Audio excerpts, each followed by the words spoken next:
Bonjour, j'ai le plaisir de vous présenter un tout nouveau cartoflage prof SDLV concernant l'Afrique australe. Vous le savez, l'Afrique australe est au programme du lycée classe de seconde. C'est la raison pour laquelle je l'ai conçu. Comme tous les cartoflages prof SDLV, on commence par cliquer sur Envoyer. Pour ceux qui connaissent déjà, vous reconnaissez l'écran ici présent, c'est toujours le même. Pour les autres, un rapide tour du propriétaire. Tour du propriétaire, au centre vous avez une carte, celle qui représente l'Afrique australe. En passant avec votre souris dessus, vous avez le nom du pays qui s'affiche en dessous. Deux petites cartes en haut à droite, passez votre souris, même nom de pays évidemment. En bas à gauche, en bas à droite, excusez-moi, toujours pareil, on passe dessus avec la souris. Donc vous avez trois cartes que vous pouvez produire, l'une après l'autre bien sûr, mais vous pouvez les voir en même temps, ce qui vous permet d'analyser trois cartes. Je dis trois cartes, en réalité il peut y en avoir quatre. Je précise. Bouton 1, carte 1, donc un type de carte, des cartes thématiques avec des plages colorées.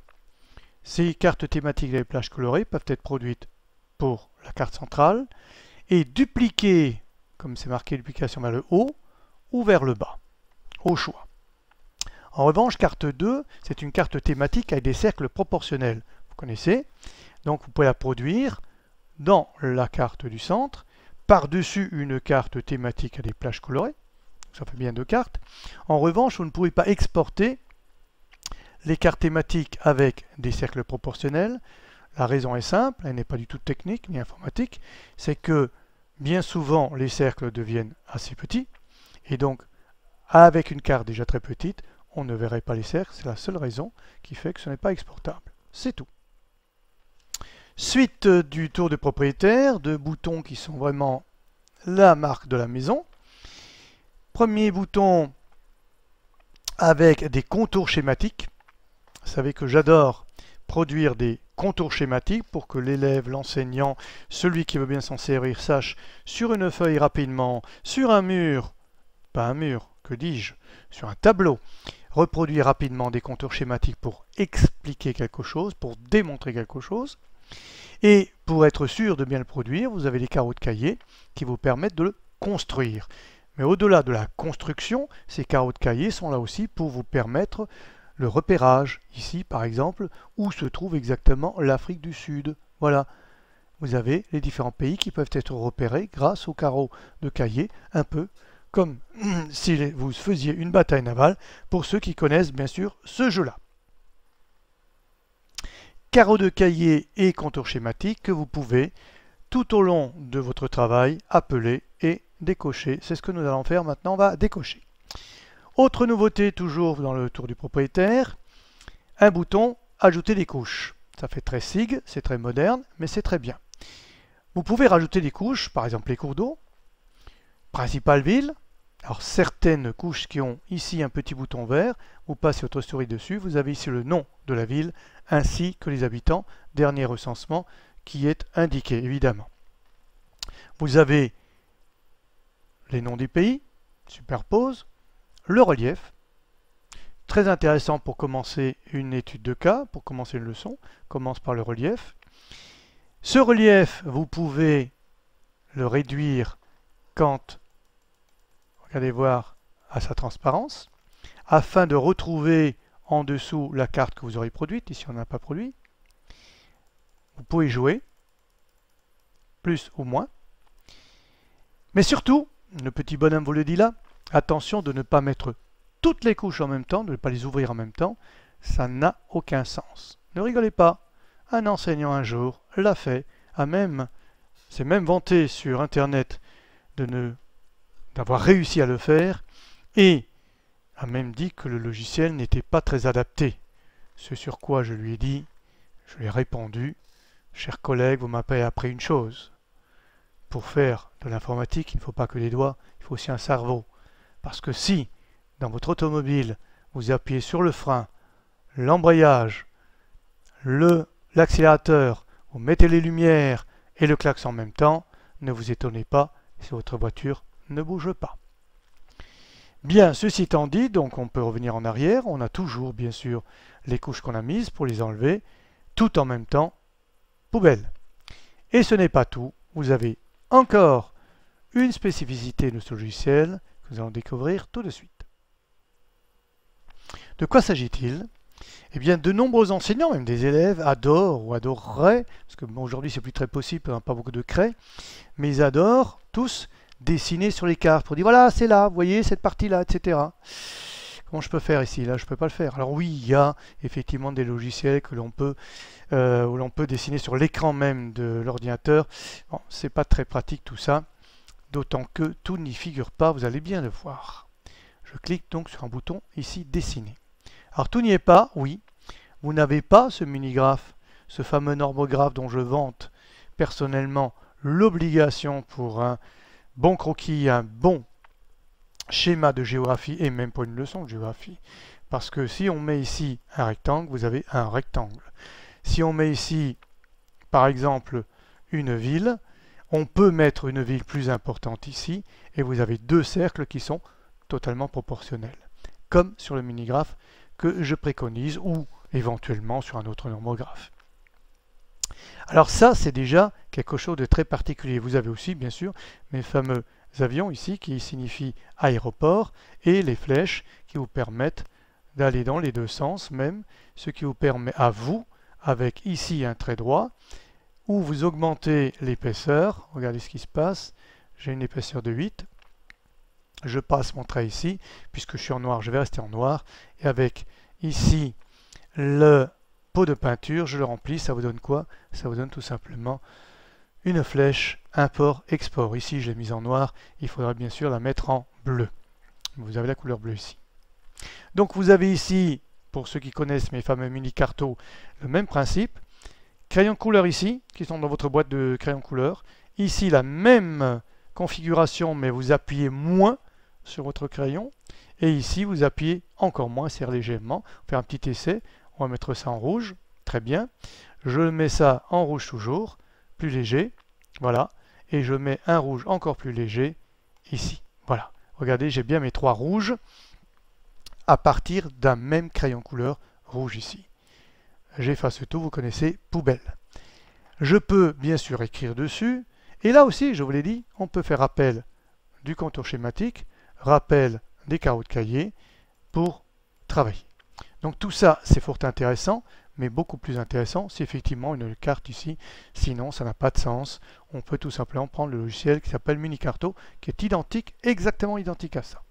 Sauf que lui, on ne peut pas produire de carte sur le Minicarto. Ici, c'est possible. Vous pouvez toujours enregistrer le dessin. Petit rappel, c'est ici. Retour pour continuer. Continuer quoi? À produire des cartes.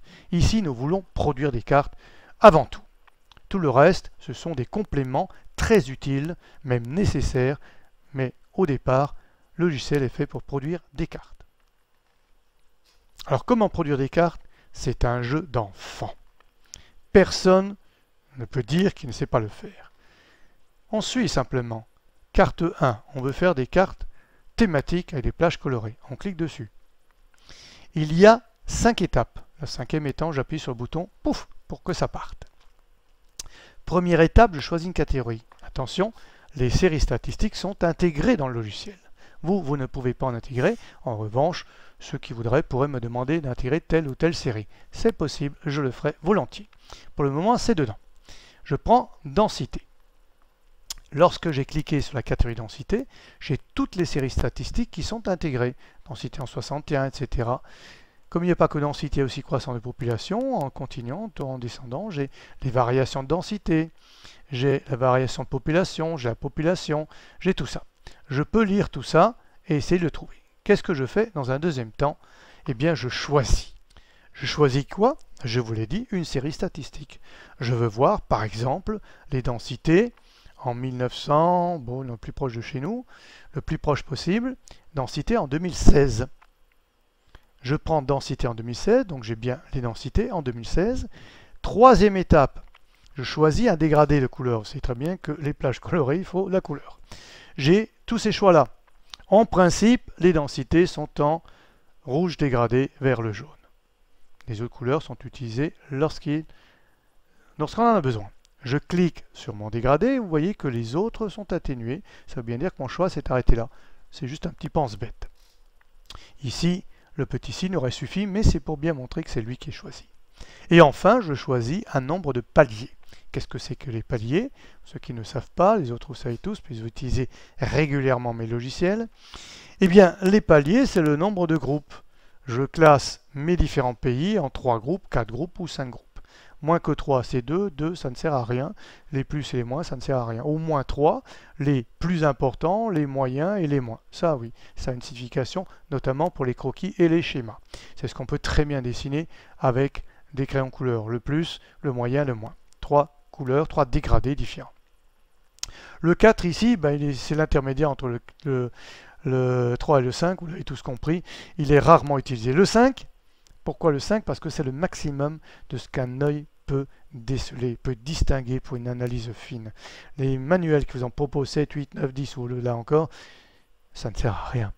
Vous n'y voyez plus rien. L'œil, c'est pas moi qui l'ai dit, ce sont les spécialistes. On dit qu'un œil ne peut déceler que 5 nuances différentes. Je parle bien de nuances ici, pas de couleurs. C'est pas la même chose. Un patchwork, ce sont des couleurs différentes. Et encore, au-delà de 5, c'est un peu compliqué pour l'œil. Mais il va repérer tous les rouges, tous les bleus, etc. Mais quand il s'agit de dégrader, l'œil ne peut pas faire la différence entre plus de 5 dégradés. D'une même couleur, bien entendu. Donc là, je veux une analyse très fine, donc je prends 5. Je ne veux pas faire de croquis, je veux juste savoir. Et puis, étape 1, c'est fait. 2, c'est fait. 3, c'est fait. 4, c'est fait. Ben, il ne me reste plus qu'à appuyer dessus. Jeu d'enfant. Voilà mon croquis. Alors, vous avez ici les pays, la légende qui s'affiche. Et là, il y a une exception pour ce cartoflash. Uniquement pour celui-là, peut-être d'autres qui vont venir encore, mais ceux qui, le monde, le pays, etc., ceux que j'ai produits jusqu'à présent, ne l'ont pas. Je vais vous expliquer cette exception. Cette exception réside dans le nombre de pays qu'on appelle tout simplement le nombre d'individus, pas d'hommes. Individus, c'est-à-dire des individus mathématiques, là. Nombre de pays. Allez, pour faire plus simple. Il y a exactement 10 pays. Vous comprenez que quand on prend palier 5, 10 divisé par 5, ça fait 2. Tout le monde le comprend. 2 pays qui ont la même couleur, d'accord, mais comme il s'agit d'un calcul statistique, on va rapprocher les unités qui ont la même valeur. Il se peut qu'on ait des plages vides quand on prend le palier 5, parce que il y aura plus de 2 pays dans le palier 2 ou 3, ce qui fait qu'il y a un palier qui n'en aura pas. Ça fait un peu ridicule. C'est la raison pour laquelle, exceptionnellement, je suis allé jusqu'à 12, parce que 12, on peut mieux le diviser par 5. Il y en a toujours un qui en a 3, l'autre qui en a 2, l'autre qui en a, etc. On peut mieux le diviser. Pour ceux qui connaissent statistiques, c'est facile. Pour les autres, vous admettrez que c'est vrai. Alors, pour en arriver là, le plus simple était de prendre les 2 pays limitrophes, ici le Congo, République démocratique du Congo, bien sûr, et la Tanzanie. Ils sont limitrophes et ils sont relativement dans la même mouvance des statistiques. Quand il y a ici beaucoup de personnes qui vont mourir, ici c'est à peu près la même mouvance, c'est pas la même chose, mais c'est dans le même groupe. On a défini que l'Afrique australe c'était ça, mais bon, il y a même des manuels qui rajoutent ces 2 pays, vous le verrez. Donc de rajouter statistiquement ces 2 pays, c'est pas très gênant. D'autant que ils n'apparaissent pas en couleur, ils seront toujours dans un grisé léger. En revanche, pour bien montrer que c'est ici que ça se passe, vous avez 2 points. Et en cliquant dessus, en passant votre souris, comme pour le pays ici, Malawi, vous avez la valeur. Si vous passez sur ce petit cercle qui ici est rouge, vous avez la valeur aussi. Ceci est très important parce qu'il arrivera un moment donné où, par exemple, les 2 pays ici présents vont être dans une catégorie rouge foncé, et tous les autres, il n'y en aura pas. Vous allez voir la légende avec du rouge foncé, et il n'y aura pas de rouge foncé sur la carte. Vous allez dire, cette carte est fausse. Non, elle ne sera pas fausse parce que ces 2 points vont apparaître rouge foncé.